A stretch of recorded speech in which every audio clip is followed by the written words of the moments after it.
And here we are flying over the rainforest, and we're about to come into the house that I have designed on Minecraft. This is built on stilts because in the rainy season there is a flood usually. Not always, but sometimes.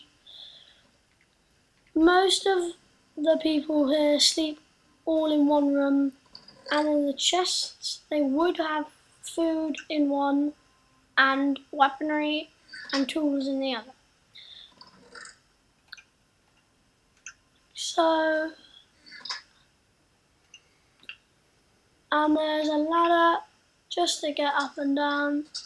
As you can see, there's a campfire there,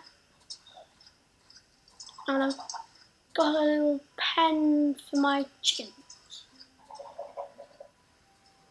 And yeah, that's it.